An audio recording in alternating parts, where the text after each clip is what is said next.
Assalamualaikum warahmatullahi wabarakatuh. Alhamdulillah dan fasiran thayyiban mubarakan bih kama yuhibbu rabbuna wa yarda. Asyhadu an la ilaha illallah wahdahu la syarika lah. Asyhadu anna Muhammadan abduhu wa rasuluh. Allahumma shalli wa sallim wa barik ala sayyidina Muhammadin wa ala alihi wa ashabihi wa man tabi'ahum bi ihsan ila yaumil qiyamah.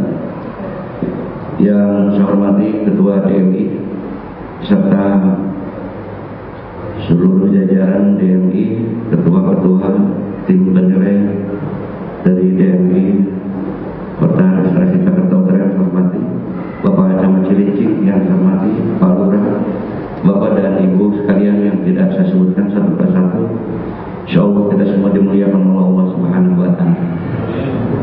Di kesempatan pagi ini singkat saja izinkan saya menyampaikan paparan pelaksanaan kegiatan di Masjid Al-Ikhwan agar sebelum tim bertemu dengan tim kami yang ada nanti yang diperlukan dapat mendapatkan gambaran apa yang Allah sedang dan akan kami kerjakan, sehingga nanti dari paparan ini silakan bisa ditanyakan baik lapangan maupun administrasi. Seperti biasa, Masjid Al-Ikhwan adalah salah satu pilar kita di dalam mengawal protokol kesehatan. Karena masjid ini amat sangat ketat dalam menerapkan aturan protokol kesehatan. Kami selalu mengingatkan tolong duduknya jangan dekat-dekat. Kalau biasa pakai masker boleh jangan. Sekarang maskernya yang betul. Kalau yang betul-betulin dulu. Bahkan saya selalu baca dalam Pak. Kenapa? Karena penting. Kalau ngingetin pakai masker baca masker. Sekarang ngingetin maskernya supaya ada manfaat. Sebelum kami memaparkan kegiatan, izinkan menyampaikan dulu gambaran umum Masjid Al-Ikhwan. Masjid Al-Ikhwan terletak di Komplek Wali Kota, Jalan Pelang, RW 0 Sukapura, berdiri tahun 92. Memang masjid ini awalnya masjid pemerintah. Karena pengurus Masjid Al-Ikhwan dulu SK-nya pemerintah, Wali Kota. Kemudian dibangun di atas IMB, zamannya Pak Supravito di atas tanah Pasos Pasung milik Pemda. Yang penggunaannya diserahkan kepada masyarakat dan dalam kurun waktu sudah sekian lama itu 3 kali kami mengalami renovasi. Hasilnya seperti ini. Kemudian terdapat beberapa fasilitas utama di masjid ini. Yang pertama adalah ruang utama masjid. Kemudian ini ruang wanita. Pak Camat, kemarin ini baru ruang namanya Serambi Belakang. Diubah menjadi ruang sholat wanita, juga bukan. Karena tidak sholat aja, wanita pengajian kali di sini. Ini dibangun baru sampai 70%. Karena memang akan dibangun dalam nuansa wanita. Akan ada beberapa kaca cermin, wanita boleh bercermin di masjid ini. Kalau ingin kerja di sholat ya bisa ada. Diperlukan biaya kurang lebih antara 60 sampai 70 juta lagi. Ini sudah menghabiskan biaya 200 juta lebih untuk ruangan ini. Kemudian ada serambi dari kanan dan belakang. Ada ruang kantor ketua masjid, sekretariat masjid, kantor paguyuban di atas, kantor beberapa kepala bidang atau ketua bidang. Kemudian ruang sholat dan tempat belajar anak-anak di lantai 2 lantai. Toilet dan tempat wudhu juga terdapat ada di 2 tempat, di lantai atas dan di lantai bawah. Fasilitas penunjang, menara, rumah merbot, sekolah, klinik, warung online, perpustakaan, garasi ambulan, halaman tempat parkir, dan penghijauan, sound system, 1 unit ambulan, 1 unit gerobak motor, dan dilengkapi dengan 16 kamera CCTV sebagai security system di masjid ini. Dan juga ruang utama dan ini dilengkapi dengan alat pendingin ruangan AC. Kapasitas tempat sholat di 2 lantai mencapai 1.200 tempat sholat dalam keadaan normal. Sekitar 500 atau 600 untuk Jumat dikala kita dalam menghadapi pandemi ini. Nah ini kalau kita lihat rapat, ini adalah yang ketiga yang 4 kali kami rapatkan. Terus dari 1,5 meter ke 1,20 meter. Terus dinamis sesuai dengan perkembangan zaman. Sudah terdaftar masjid kami di Sistem Informasi Masjid Nasional atau SIMAS. Lalu inilah gambaran struktur kepengurusan Masjid Al-Ikhwan, atau sesuai dan tidak dengan apa yang menjadi ketentuan dari pemerintah, tapi kami mencoba mencari pendekatan, karena kami selalu mencari kegiatan dulu baru cari wadahnya, sehingga seksi atau bidang ini dibuat atas dasar kebutuhan. Jadi ada kebutuhan baru dibuatkan bidangnya, di mana mau wadahnya kembali. Kalau wadahnya dulu nanti malah ngajak, kebutuhannya dulu baru kami buatkan bidang. Itu cara berpikir ketika kami membuat struktur. Saya sendiri ketua, tidak akan saya kenalkan semua, mungkin nanti terlalu panjang.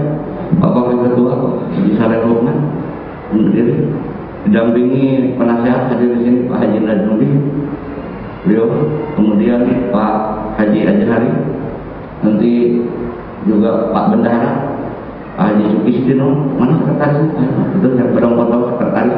Karena saya kenalin supaya Bapak nanti tinggal menemuin. Ada ketua bidang menurut dari sana Pak Ketua Paguyuban Al-Ikhwan, Pak Ketua bidang sosial Pak Haji Saleh, Pak Ketua bidang ibadah, Ketua bidang keamanan hadir. Mana lagi? Pak Tri, Ketua bidang humas, dan Ketua bidang perlengkapan di luar ada. Ini ketua-ketua bidang yang ada di masjid. Maaf kalau ada yang terlewat. Ketua bidang perpustakaan diwakili karena ketuanya kebetulan sedang ada di Karawang. Baik, salah. Ini visi misi kamu. Dari sinilah kami berangkat untuk menyusun strategi pengelolaan masjid. Ini mimpi, tapi akan kami buat misi dengan sebuah penekanan harus kami wujudkan. Itu merupakan kesanggupan kami ketika pengurus ini terbentuk. Mewujudkan Masjid Al-Ikhwan yang makmur sebagai tempat kegiatan kaum muslimin yang bernilai ibadah dengan keterlibatan semua pengurus dan kaum muslimin, khususnya di lingkungan RW 06 Kelurahan Sukapura, serta memberi manfaat sosial. Ini kata garis yang harus digaris, yang selama ini sering kurang disebut, memberi manfaat sosial bagi kaum muslimin, khususnya kaum duafa. Mari kita lihat misinya.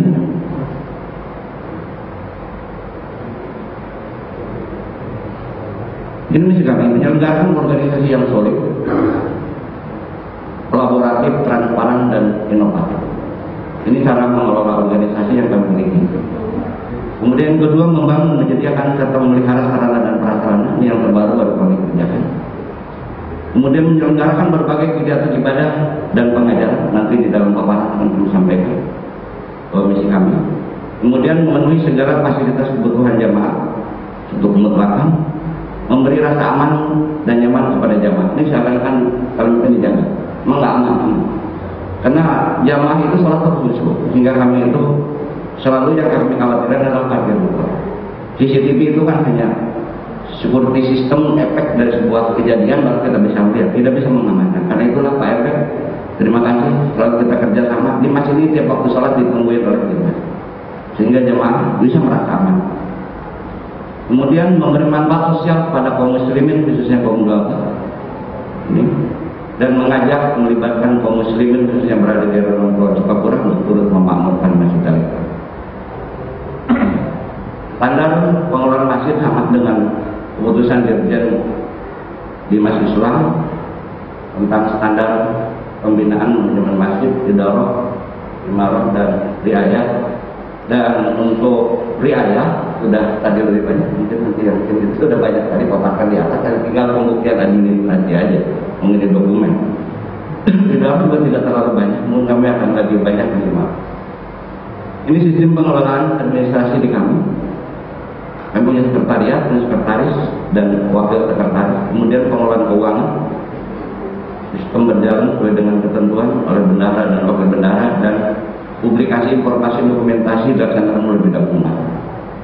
Sementara sistem informasi, publikasi dokumentasi, dan pengelolaan penyimpanan dan pelaporan data dilakukan dengan dua sistem. Mungkin sekarang agak berat sistemnya ke elektronik, ke karena udah zamannya ini. Udah pada nulis di buku. Kemarin saya tanya, mana data itu udah di-print Pak? Kenapa? Nggak ada di buku. Waduh, zamannya udah. Kenapa? Susah nggak print.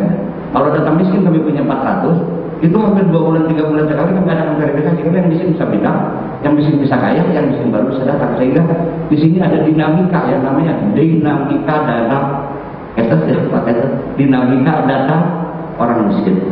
Nanti kalian punya data orang miskin, silahkan ditanya. Jadi kalau di sini itu kalau bantu bukan cuma bagi-bagi, memang ada data berdasarkan kelompok verifikasi mana yang lebih berhak dan mana yang memang tidak berhak. Jadi jangan salah ini.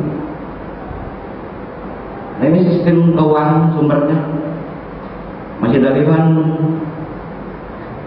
menerima infak langsung, biasanya bendahara melalui pengurus orang akan infak juta becara melalui kotak amal, banyak kotak amal yang masih ini.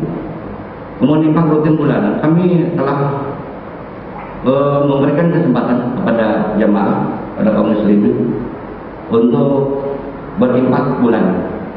Jumlahnya ada 127 muntik dengan tiap bulan 4.980.000, mendekati 5 juta per bulan.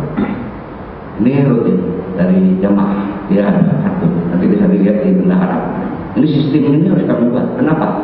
Kata kunci dalam kami adalah memberi peluang yang sebesar-besarnya pada umat untuk berinfak. Tinggal bagaimana caranya mereka diberikan kesempatan untuk infak itu aja berpahala. Kemudian warung online, kami punya warung online salah satu sumber juga keuangan. Melalui rekening masjid, kami jelaskan masjid ini punya 3 rekening. Yang pertama rekening pemeliharaan, pembangunan dan operasi masjid dikelola oleh bendahara masjid. Yang kedua rekening kesos atas nama masjid juga.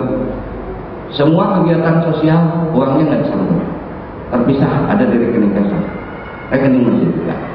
Jadi kami tidak pernah, kalau kami buka kotak ke sini, kotak untuk doa apa uangnya nggak bisa masuk ke masjid, harus masuk ke rekening.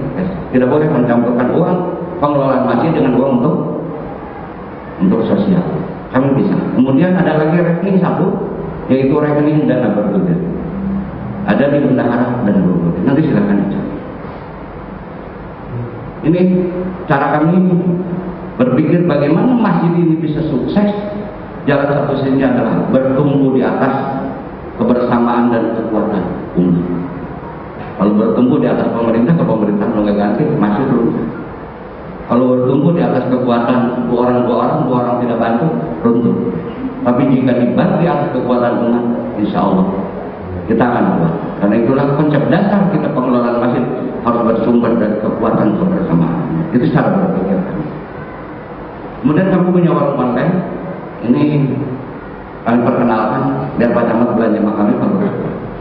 Warung online ini sengaja dibuat dan kami hanya baru memasarkan satu jenis dagangan ada di sana. Belanjanya online. Pengaturan pembagian keuntungannya 30% untuk pemeliharaan masjid, 30% untuk duafa dan 40% untuk pengembangan usaha di masjid dan usaha berkembang. Apa yang menjadi tujuan?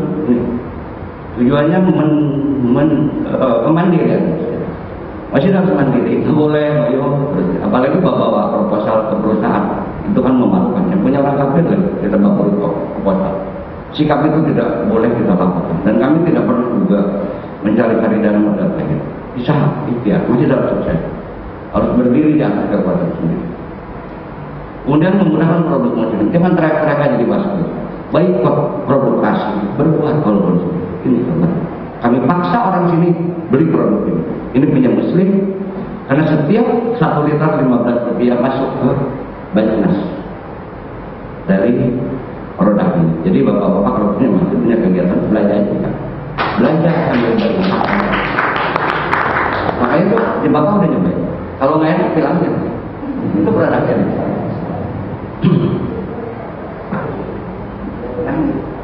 Sampaikan karena diatur ada kegiatan rapat seperti biasa.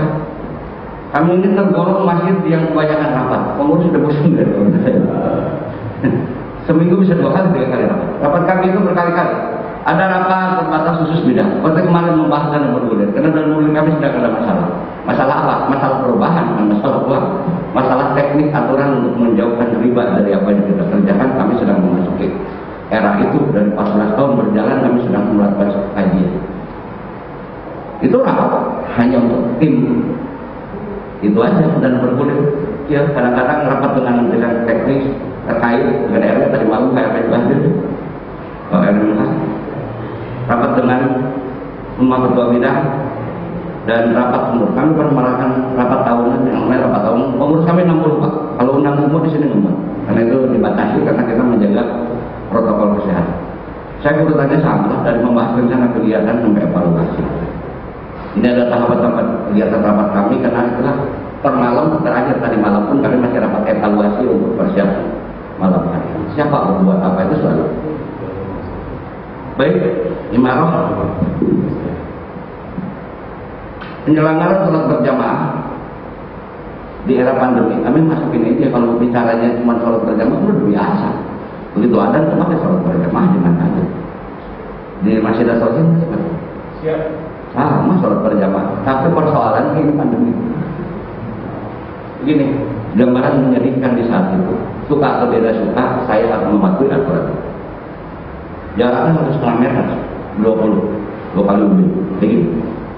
Kemudian ada perubahan karena diprotes oleh jemaah. Oke. Dikala pandemi ini sudah membaik seperti sekarang, kami coba rapatkan. Dan terakhir yang ketiga sudah pakai karpet karena banyak yang berketeling itu karpet kan di bawah. Kapan ngalir sodakohnya tidak dijual pakai. Tapi tetap jaga protokol kesehatan. Harus memahami satu sikap bukan hanya pada aturan dan hanya pada juga pada syariah, tapi kita mencari jalan tengah supaya ini dua-duanya.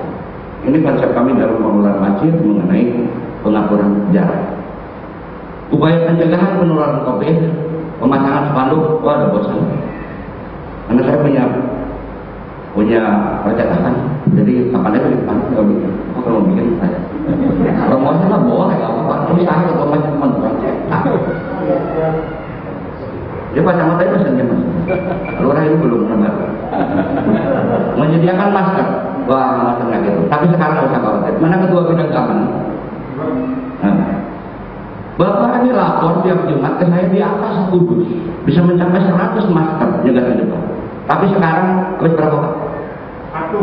Satu aja. Cuma satu? Iya, satu. Semua berdisiplin masker. Umat kita sudah sadar Pak Jamal. Jadi kalau bicara masker udah bicara suruh pakai masker. Suruh masker benar. Nah di sini ada operasi Pak. Maskernya kayak nih cantik. Kenapa? Ngomong syarat. Maaf jadi kami keras. Pak, masker bukan di sini. Masker. Jadi sekarang itu kampanye kita pakai masker yang benar. Masker lo udah nggak aneh kamu ngomong masker udah ketinggalan jam. Kemudian menyediakan ya di tangan. Kalau di masjid lain pencet-pencet gini bisa nular juga. Di masjid kami diikat. Waduh bisa. Agak lebih modern. Kenapa? Ya itu buktinya memang ada. Kadang-kadang udah lama Pak, bukan pernah lomba. Memang banyak duit itu. Kalau ketua masjid mungkin buat apa kita ibadah pokok. Kemudian menyediakan sajadah kecil, ratusan sajadah kecil di awal kita sedang mengalami lonjakan COVID yang virus. Tiap orang datang tidak membawa sajadah sampai. Bapaknya bornya berganti kalau orang yang kemarin pasti saya tanya bapak menyumbang berapa sajadah? Sekian dulu, saya dikasih makan. Saya infak, karena infak ini langsung dipakai orang sujud alhamdulillah. Tiap orang datang tidak pakai sajadah sampai. Hari ini pun terbukti takut banget salat zuhur di sini, kami sedia sajadah kedua. Alhamdulillah, saya nggak bohong. Itu kenapa? Upaya itu jangan setengah hati. Kalau cuma himbauan, slogan, sepanduk tanpa upaya dilakukan, bohong. Cerita palsu. Hanya membuat sebuah gambaran cerita, kita jaga protokol kesehatan itu kan cuma retorika. Faktanya apa yang bisa kita lakukan? Inilah yang kita lakukan. Alat pengukur suhu, udah banyak sampai Sumarekon. Penyemprotan disinfektan udah nggak aneh, karena kami tidak beli. Ada jamaah langsung boleh banyak. Ya kalau ada yang mau pakai, kalau di kantor DMI saya kasih tahu. Tapi kalau di masjid bapak-bapak nggak beli sendiri. Kemudian pemasangan 2 heksos pun kami lakukan. Nanti bapak boleh lupakan heksos kami seperti pesawat terbang berangkat. Tujuannya ketika di sini terjadi kumpulan orang banyak di sholat Jumat, maka sirkulasi udara kami dorong dengan menggunakan 2 heksos supaya terjadi percepatan sirkulasi heksos 5000 rpm. Suaranya persis seperti pesawat terbang, bisa dihidupkan. Jadi pergerakan udara di ruang ini akan begitu. Namanya juga ya. Apa itu berhasil? Wow, bapak aja pakai masker bisa ketularan, kok bisa kecil kan gitu. Dan terakhir adalah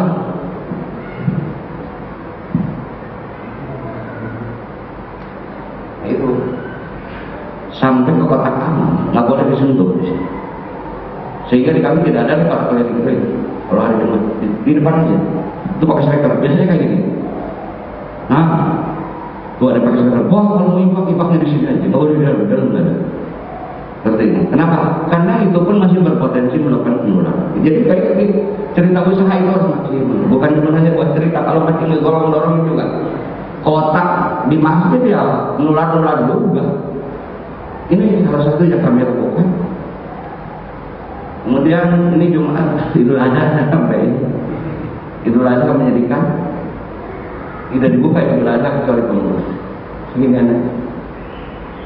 Sehingga kami kewalahan. Jadi setiap karena kami melaksanakan sholat Idul Adha orang-orang yang subuh ngapur, wanita khotibnya aja saja. Banyak orang dia udah bahas aja gitu, orang itu. Lalu sama orang mau bawa tidak bukan ustaz.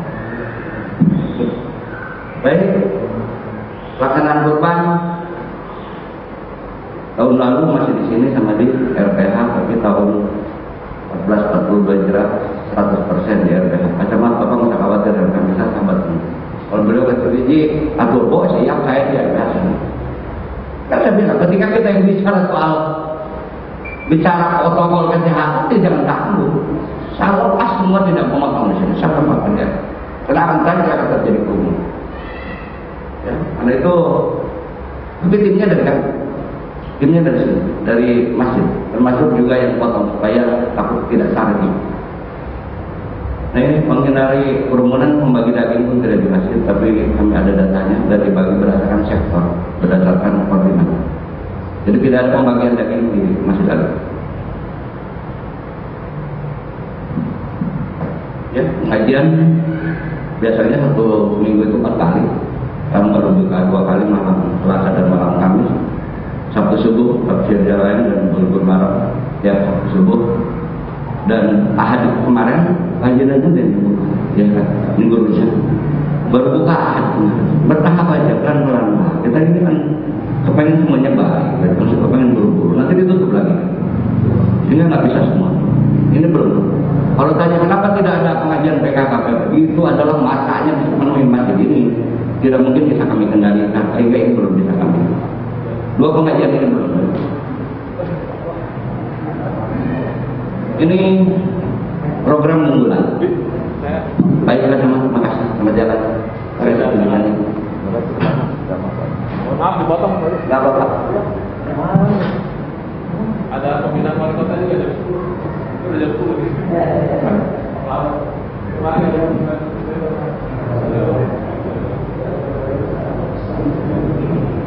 Baik, saya lanjutkan. Kalau kegiatan rutin mengaji itu biasa, tapi kami membuat sesuatu yang baru untuk remaja dan bidang ibadah. Ini kami buat sebagai program unggulan bidang dakwah dan remaja anak-anak maghrib mengaji. Dari mana cara berpikir kami tentang maghrib mengaji? Kami selalu memikirkan Islam ke depan. Kalau berpikir hari ini pasti kita udah meninggal, ngaji udah bisa kita, kalau udah bisa. Apa generasi kita pasti bisa ngaji? Apa generasi kita pasti bisa sholat? Karena itulah kami mencoba membuka ruang masjid yang sebegitu besarnya. Jangan sampai pakai Jumat doang, tapi kami buka program maghrib mengaji.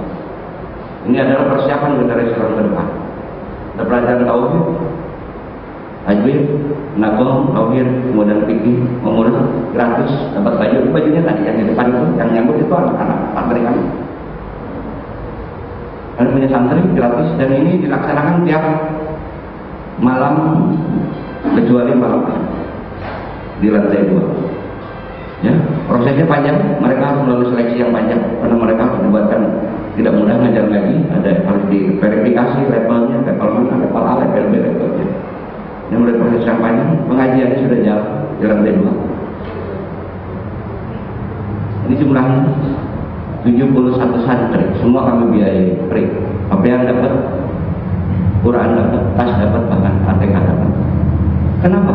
Jangan sayang ngasih anak-anak generasi kita yang lebih sayang lagi kalau Islam tidak kita siapkan. Apa artinya kita ceramah selama ini berjuang kalau tidak kita siapkan generasi sekarang? Berarti apa yang kita miliki sendiri kita, bukan orang lain. Itu yang penting kita berpikir. Kalau berpikir hari ini berpikir loh, ya kan? Inilah yang kami lakukan. Ya ini sekedar selingan aja. Kalau di tempat lain ada MTQ mencari bakat, di sini MTQ-nya muridnya Pak Haji aja. Pengajian malam Kamis kami ujikan dengan seorang sponsor, ada yang namanya di sini pikiran ya, ini selingan aja saya sampaikan, tapi ada di bulan Ramadan untuk menyempurnakan bulan Ramadan. Ini program unggulan yang saya sampaikan bahwa masjid menaranya tinggi, kubahnya besar itu baru simbol. Kalau orang ramai ngerayain sholat berjamaah itu mah nggak aneh, dan zaman dulu saya kecil juga sholat berjamaah di masjid kampung saya. Kalau ada pengajian taklim dari dulu ada taklim. Tapi seberapa besar peran masjid memberikan kontribusi sosial terhadap kaum, itu yang paling penting yang ada dalam pikiran. Makanya dalam visi misi kami itu yang kami lakukan. Mari kita lihat. Ada 4 program unggulan bidang kesehatan. Haji Saleh, ketua bidangnya, nanti bila ditanyakan. Yang pertama beasiswa, yang kedua hitanan, yang ketiga santunan, dan yang keempat bina ekonomi. Sejauh mana akan saya jelaskan satu persatu. Beasiswa kami hanya baru bisa memberikan 6 orang beasiswa karena baru sekolah di sini, dari mulai pakaian sampai iuran bulanan. Itu ada bendaharanya yang biasa bayar bulanan. Insya Allah tahun depan berarti 2 kali lipat karena mereka akan naik kelas. Dan cita-cita kami kalau ada yang mau di pesantren sampai pesantren akan kami biayain, karena kami butuh kader setelah ini minimal sudah bisa kami nyekolahkan anak jadi imam di masjid. Itu cara berpikir ke depan yang kami rencanakan. Kemudian di tangan, baru saja kemarin di tangan di tempat ini keluaran, dan ini tuntutannya luar biasa besar karena kami baru juga nyampe di depan pintu sudah menjajar, wah anak yatim menurut kita, bagaimana menurut kita, sedangkan mereka yang di sini 10 orang dikasih baju, dikasih tas, dikasih uang. Jadi kami menurutkan insya Allah kalau DMI mau hadir nanti pada Desember sebenarnya kami mungkin akan lagi. Karena rencananya 1 tahun 2 kali. Kami tidak, ini programnya panjang. Akan kamu terisikan orang miskin yang ada. Berapa pun? Insya Allah. Ya, program untuk apa? Yang selanjutnya yaitu santunan. Ini santunan kacamata bulan. Ini santunan Ramadan 400 paket kacamata 2 hadir. Kami bagikan 400 paket pada umur kaum duafa berdasarkan data orang miskin yang ada. Dilaksanakan pada bulan Ramadan ini rutin. Ini tidak perlu bahas, ini sesuatu yang rutin. Kemudian zakat fitrah. Secara umum di masjid-masjid zakat fitrah, tapi kami agak sedikit ingin bercerita tentang zakat fitrah di Masjid Al-Ikhlas. Zakat fitrah kami itu hanya menerima beras, kami tidak menerima uang. Dengan tujuan setidaknya zakat fitrah sampai pada tujuannya untuk makan dari masjid. Tidak berubah menjadi pulsa, tidak berubah menjadi pakaian, saya berikan beras. Karena itu tidak menerima uang. Kita harus menunjuk beras, mana? Kemudian pembagiannya proporsi. Yang keluarganya banyak, dapatnya banyak kalau mana. Yang keluarga sedikit, ya dapatnya sedikit. Jangan bagi itu secara rata-rata. Nanti masih ada yang lapar dan masih ada yang kekenyangan. Sehingga menggunakan data. Yang keluarga 10 pasti lebih banyak dibandingkan keluarganya yang lain. Nah, sistemnya sistem proporsi. Dan kami menyampaikan ini sendiri pada orang-orang yang tidak kuat, kaum duafa, orang lemah, kami turun seperti ini.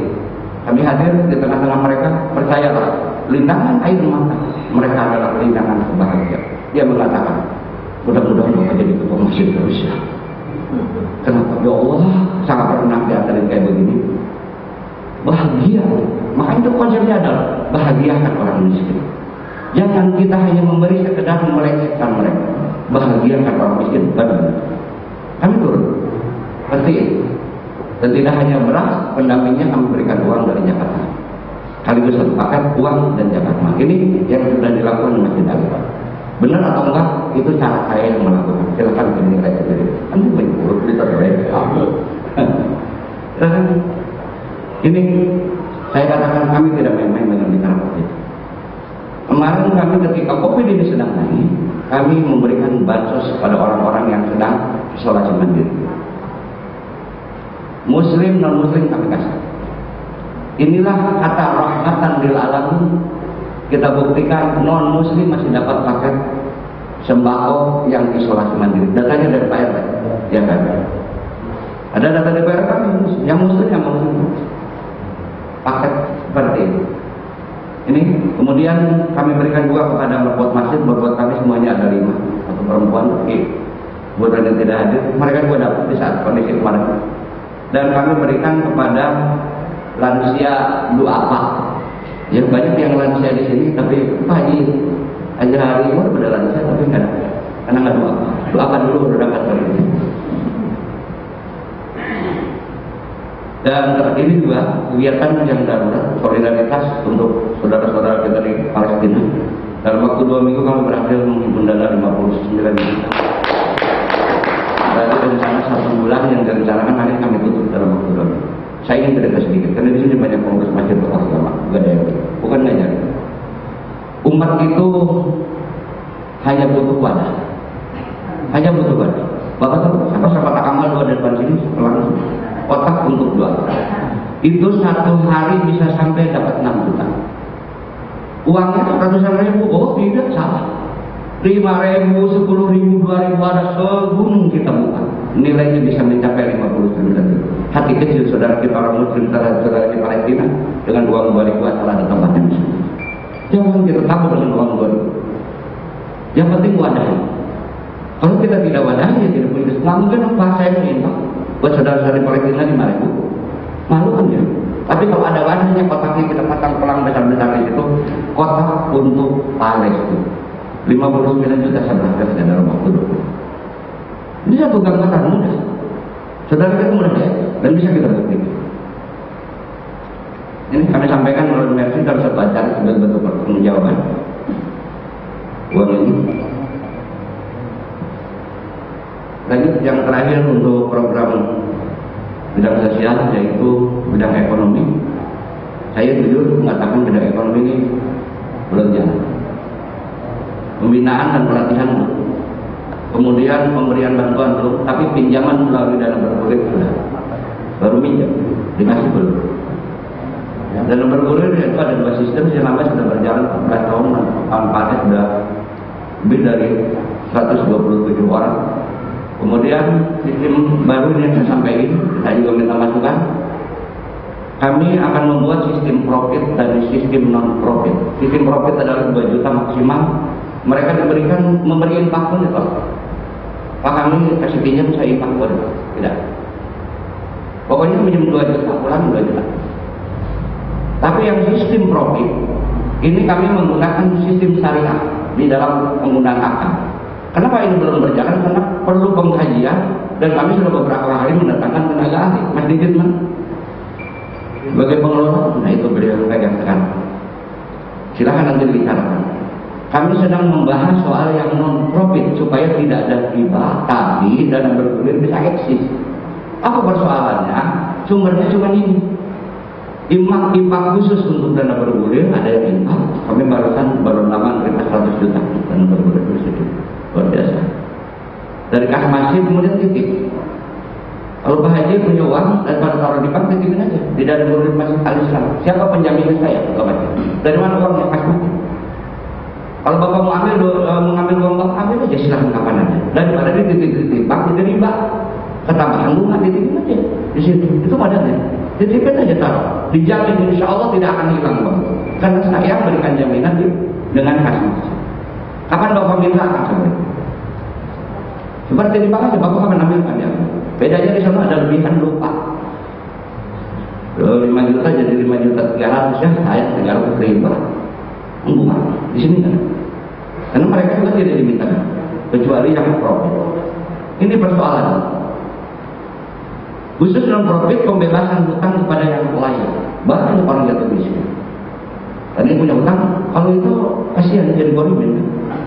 Hingga kami sudah memperhitungkan dari Jakarta untuk bisa berkontribusi terhadap pembebasan hutang atas gorimin yang punya beban di dana bergulir.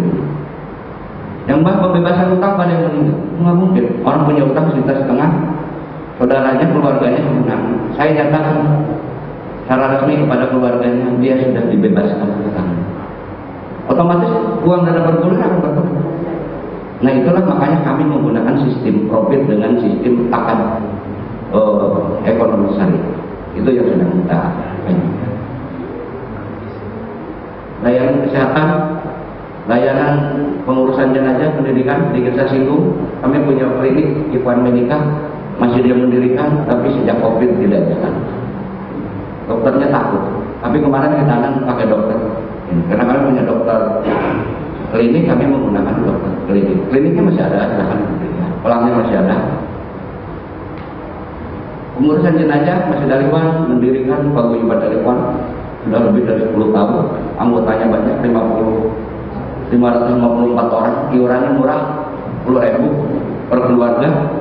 Dari mulai mandiin, makannya semuanya gratis. Kalau ada yang mendaftar dan juga ingin duluan pakai itu, dia ada. Sampai diantar ke sana. Kemudian mendirikan ada RA, PRA, PAUD, Aliwan. Ini di depan. Saya ingin cerita sedikit.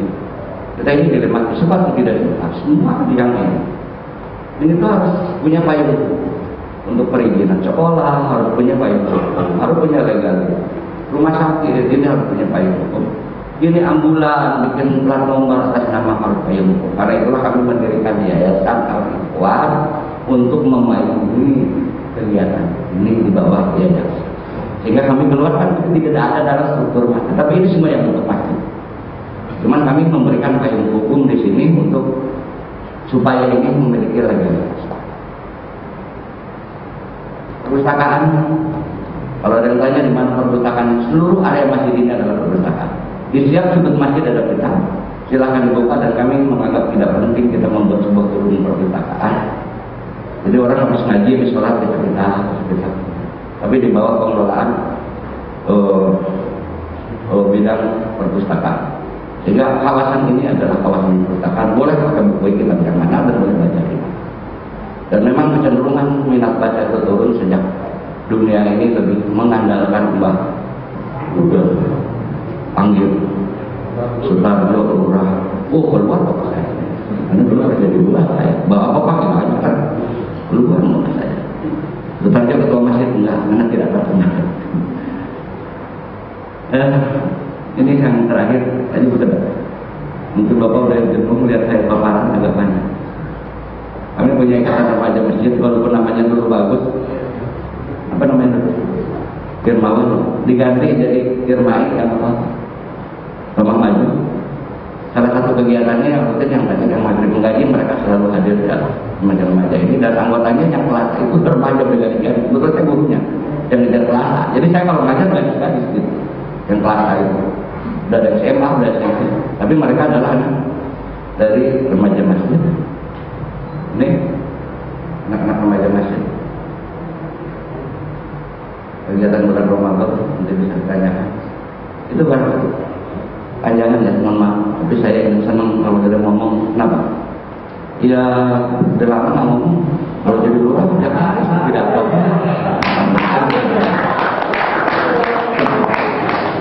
Terima kasih, kalau ada manfaatnya silahkan diambil. Kalau ada yang kurang kasih saran. Tapi saya lebih suka terima kasih kepada jajaran ini. Bapak bayangin, suruh rapat pagi jam 8 kumpul, kagak digaji, pengurus masjid. Makanya saya pernah marah sama pengurus masjid. Nah, lo kalau tinggalin bubar masjid, nggak ada yang digaji. Makanya saya tidak ingin menyalahkan pengurus masjid. Dengan segala keikhlasan semata-mata mengharap ridho Allah dan pahala di sisinya, mereka mau betul pakai baju putih pada datang. Kalau saya kan sampai kira pada lawan gitu ya, pakai baju hitam. Membuktikan apa? Keikhlasan diri. Itulah yang patut kita hargai, karena semua ini dikerjakan bukan oleh orang profesional atau orang-orang yang ikhlas hanya mengharap pahala